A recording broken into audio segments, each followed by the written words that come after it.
Bueno, finalmente ha sido posesionado Daniel Noboa como presidente del país, del Ecuador. Y me yacta, ñaños y ñañas, mi pueblo querido, mi yacta querida. Hablemos de este tema porque finalmente tanto Daniel Noboa como su binomio judío sionista Verónica Abad han sido posesionados finalmente como autoridades de este gobierno, lo que muchos pensarán que hará entristecer mucho al alfarismo. Lo curioso es que en realidad tanto Daniel Noboa como la judío sionista Verónica Abad heredan un gobierno bastante complicado tanto en términos de alianzas como en términos de posicionamiento, digamos, estratégico para el gobierno, porque no saben lo que realmente encuentran. Bueno, imagino más bien en este momento ya van entendiendo qué es lo que se encuentran. Y creo que el país intuye que no es nada bueno, porque para que haya empezado a haber apagones en el país ecuatoriano unos pocos días antes, o bueno, unas pocas semanas antes del traspaso de poder, ya podemos intuir lo desgastadas que están las instituciones sin infraestructura estatal, además de que no sabemos qué se hizo con el dinero ecuatoriano. Recordemos que el Ecuador es productor de petróleo, además de recaudar mucho dinero a través de impuestos en lo que es el sector de turismo, el sector industrial, etcétera. Y sin embargo, con ese dinero en el Ecuador actualmente no se ha construido una sola obra, una sola carretera, un solo puente, un solo poste siquiera no se ha construido. Y queda la pregunta, ¿cómo es que sin haber construido un solo puente el Ecuador se ha endeudado todavía más? O sea, sobreendeudado a nivel histórico con el gobierno de Guillermo Lasso. ¿Es que acaso se gastó el gobierno de Guillermo Lasso el dinero de los ecuatorianos en, discúlpeme la franqueza, quizá en prostitutas, quizá en cocaína? El propio Anderson Boscan lo reconoció en una ocasión, dijo, se están gastando el dinero del pueblo incluso en prostitutas. Digno de mencionar.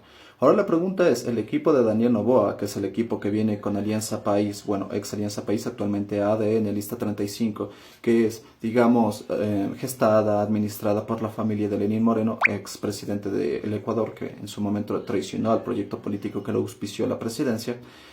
Entonces, cabe la pregunta, ¿este equipo estará, digamos, en predisposición de afrontar la realidad actual del país o es que no tienen una idea exacta de cómo hacerlo? Incluso teniéndola, hay una gran complicación para las siguientes elecciones, porque este mandato que queda, en cierta forma, es un mandato de carácter electoral, porque en términos normales, este último periodo es de carácter electoral en todos los gobiernos. Es incluso probable que Guillermo Lasso, si no hizo ninguna obra, un solo puente, una sola autopista, nada de nada, en todo su gobierno hubiese estado pensando en que se inaugurase un póster en este tiempo para que la gente dijera, bueno, vale la pena volver a votar por Guillermo Lasso, que, ojo, parece estar sopesando lanzarse de nuevo a las elecciones presidenciales. ¿Quién sabe?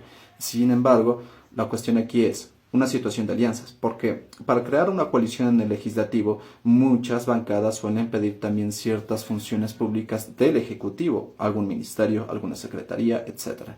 Y la cuestión aquí es que con el poco tiempo que queda y con los pocos recursos que le queda al Ecuador, y tomando en cuenta que de aquí tiene que ser una inversión eventualmente para las elecciones que no es barata, es poco probable que exista suficiente dinero y suficiente, digamos, institución para repartir en coalición con otros elementos que sean, digamos, codiciosos o muy hambrientos de instituciones. Y en este sentido, seré muy sincero, creo que tanto el bloque de Construye como otros bloques de estas características, pero sobre todo Construye, son bloques parlamentarios que están en una situación de desunión a la interna. Es decir, sus asambleístas no están cohesionados y sus asambleístas también piden por ciertos beneplácitos institucionales. Entonces, al ser tantos los que piden de manera unilateral para ellos, no exactamente para el bloque en sí mismo, ocurre una situación de cómo lograr un acuerdo apropiado. Entonces, al final, parece ser que Daniel Noboa llegó a la idea de que es más práctico llegar a una coalición legislativa con Revolución Ciudadana, es decir, el alfarismo, y con el Partido Social Cristiano. Una idea que quizá tenga cierta lógica. No puedo, digamos, corroborar que no se haya, digamos, brindado a algún ministerio, alguna secretaría, alguno de estos dos movimientos con los que se hizo la coalición.